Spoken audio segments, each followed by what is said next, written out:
Hello everyone. तो आज की इस वीडियो में मैं आपको बताने वाला हूँ कि आपको एमएसटी सीईटी के लिए कैप राउंड के लिए रजिस्ट्रेशन प्रोसेस कैसे करना है। तो वीडियो में बने रहिए, कंटिन्यू वॉच कीजिएगा और बीच में आप छोड़ देंगे तो फिर आपको वीडियो नहीं समझेंगी, इसलिए आप कंटिन्यू वॉच कीजिएगा। ठीक है, तो सबसे पहले आपको एमएसटी सीईटी की ये जो कैप राउंड की ऑफिशियल वेबसाइट है, उसके बाद आपको वहाँ पे जाने के बाद फिर आपको यहाँ पे नीचे ऊपर में एक ऑप्शन दिखाई देगा न्यू रजिस्ट्रेशन का, उस पर आपको क्लिक कर देना है।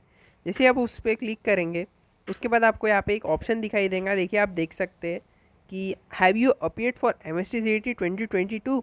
अगर आप अपीयर्ड किए होंगे M S T C E T के लिए तो आप यस कर दीजिएगा, अगर नहीं अपीयर किए होंगे तो नो कर दीजिएगा। ठीक है, और उसके नीचे में एक पूछा है कि have you appeared for J double E mains 2022 paper.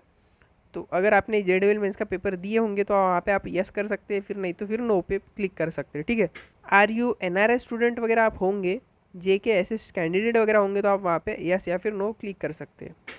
Qualifying exam पूछा है, आपने एचएससी दिया है या फिर diploma in engineering and technology किया है, वो आप सिलेक्ट करके फिर आपको नीचे में I have read all important instruction पे चेकबॉक्स पे क्लिक करके सेव एंड प्रोसीड पे क्लिक कर देना है। जैसे आप उस पर क्लिक करेंगे उसके बाद फिर आपको नीचे में आप देख पा रहे होंगे आपको यहाँ पे कैंडिडेट फुल नेम पूछा है, कैंडिडेट का फादर का नेम पूछा है, उसके बाद जेंडर पूछा है वो डाल देना है, फिर डेट ऑफ बर्थ डाल देना है, फिर उसके बाद रीजन डाल देना, आपका कौन सा रीजन है, रूरल है या फिर अर्बन है। उसके बाद फिर आपको मदर टंग डाल देना, आपकी मदर टंग कौन सी है। फिर उसके बाद आपको वहाँ पे मदर का नेम डाल देना है, फिर कंफर्म जेंडर, आपका जेंडर डाल देना है। फिर उसके बाद आपको वहाँ पे रिलीजन पूछा है तो रिलीजन डाल देना है। फिर उसके बाद नीचे में आपको एनुअल फैमिली इनकम डाल देना है। उसके बाद आपको नेशनलिटी पूछा है तो नेशनलिटी डाल देना है। फिर उसके बाद आपको नीचे में कम्युनिकेशन डिटेल्स पूछा है तो वहाँ पे आपको कम्युनिकेशन डिटेल डाल देना है। आपका एड्रेस डाल देना है, वहाँ पे एड्रेस लाइन 1 2 3 में आपका पूरा एड्रेस डाल देना है। उसके बाद नीचे में आपको फिर स्टेट डाल देना है, आप कौन सी स्टेट से बिलोंग करते हैं। उसके बाद फिर तालुका डाल देना है, फिर उसके नीचे में पिन कोड पूछा है वो डाल देना है, फिर मोबाइल नंबर डाल देना है। वहाँ पे एक लिखा भी है O T P will be send to the mobile number given below for activation of your login, kindly note that mobile number is correct, this mobile number will be used all future communications. मतलब आपको वो mobile number भूल के भी change नहीं करना है और वो एक ही मोबाइल नंबर दीजिए जो आपके पास रहे हमेशा, क्योंकि सब कुछ आपको डिटेल्स वही नंबर पे सेंड किए जाएंगे। तो इसलिए आप वो नंबर दे जो आपके पास रहे और उसका चेंज ना कर पाए आप। ठीक है, वो बंद ना होना चाहिए वो नंबर। ठीक है, ऐसा नंबर देना है आपको। फिर उसके बाद आपको डिस्ट्रिक्ट डाल देना आपको, फिर उसके नीचे में आपको विलेज डाल देना अपना, और टेलीफोन नंबर होगा तो डाल दीजिए वरना वो ब्लैंक छोड़ सकते हैं। उसके नीचे में आपको ईमेल आईडी डाल देना है और फिर उसके नीचे में आपको आ जाना है। वहाँ पे आपको चूज़ पासवर्ड सिलेक्ट कर लेना है अपना। आपको वहाँ पे देखिए वहाँ पे एक पासवर्ड के लिए जो फॉलोइंग पासवर्ड पॉलिसी है वो कैसी रहना चाहिए, एक कैपिटल लेटर तो होना चाहिए और बाकी स्मॉल भी चलेगा।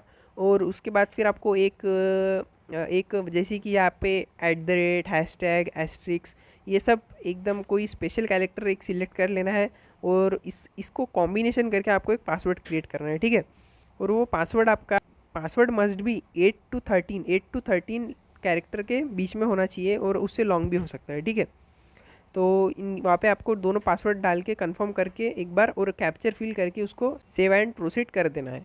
उसके बाद फिर आपको क्या करना है, मोबाइल नंबर वेरिफिकेशन करना है। वहाँ पे आपको मोबाइल नंबर का जो आपने मोबाइल नंबर प्रोवाइड किया है उसके बाद वहाँ पे आपको ओटीपी आया होगा, वो ओटीपी डाल के आपको फिर वेरीफाई ओटीपी पे क्लिक कर देना है।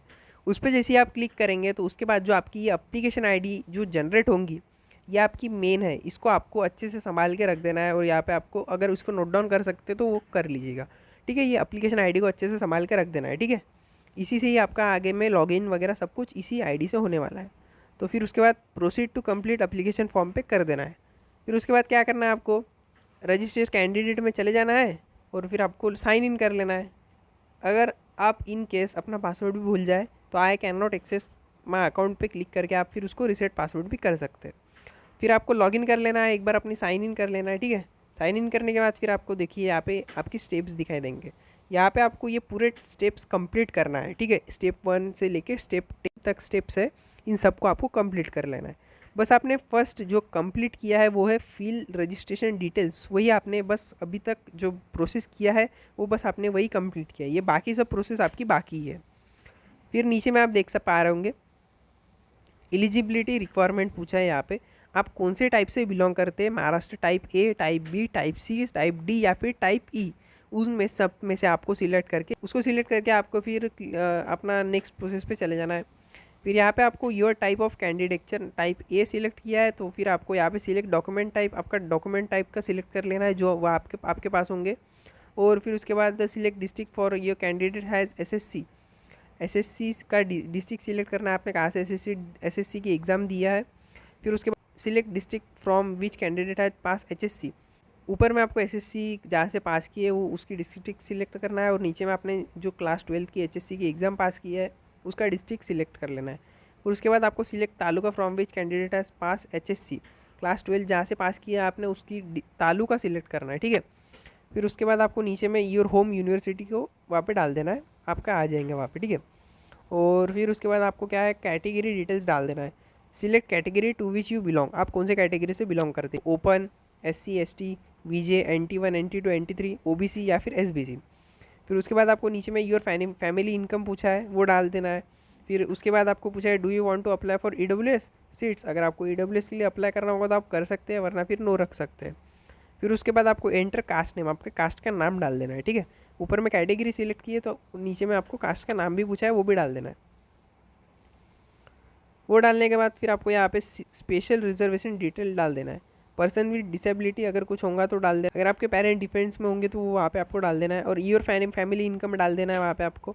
और अगर आपको do you want to apply for TFWS, अगर आपको ट्यूशन फ़ी वेवर स्कीम के लिए अप्लाई करना होगा, TFWS सीट से आप अगर आपको सीट्स मिल जाती है तो आपकी सारी ट्यूशन फ़ी माफ़ हो जाती है, और उससे आपको मतलब आपकी फ़ीस बहुत कम लगती है आपको। आप कौन सी भी कैटेगरी से बिलोंग करते होंगे आप TFWS को अप्लाई कर सकते हैं, क्योंकि SC और ST को ट्यूशन फ़ी तो लगती नहीं है, वो करेंगे नहीं या फिर नहीं भी करेंगे तो भी चलता है, बट ओपन, OBC वगैरह इनके लिए बहुत फ़ायदा रहता है, ठीक है। वो आपको एस या फिर नो करके मेरे हिसाब से यस रख दीजिएगा अगर आप ओपन, OBC वगैरह से बिलोंग करते होंगे तो। और उसके बाद फिर आर यू ऑर्फन, तो आप अगर ऑर्फन होंगे तो आप यस या फिर नो कर देना है। माइनॉरिटी डिटेल डाल देना है, do you belong to minority candidate type, या फिर जो आप बिलोंग करते होंगे तो यस या फिर नो। फिर उसके बाद सेव एंड प्रोसीड पे क्लिक कर देना है। वो करने के बाद फिर आपको क्वालिफिकेशन डिटेल पूछा है एसएससी की, आपकी डिटेल्स जितनी भी है आपको यहाँ पे सब कुछ फिल करके रोल नंबर वगैरह, एसएससी सीट नंबर डाल देना है, एसएससी बोर्ड सिलेक्ट करना है, एसएससी के पासिंग ईयर डाल देना है, और सब्जेक्ट जो जितने भी मार्क मिले हैं आउट ऑफ, और वहाँ पे ऑटोमेटिक परसेंटेज कैलकुलेट होकर आ जाएंगे। और फिर उसके बाद आपको एचएससी की डिटेल डाल देना है, यहाँ पे सब डिटेल डाल देना है, जैसे कि यहाँ पे आपको qualifying exam HSC, place of HSC board India, और HSC बोर्ड कौन सा है आपका, और वहाँ पे आपको HSC पासिंग ईयर डाल देना है, मदर का नाम डाल देना है जो आपके HSC सर्टिफिकेट पे होगा, सीट नंबर मतलब रोल नंबर डाल देना है आपको।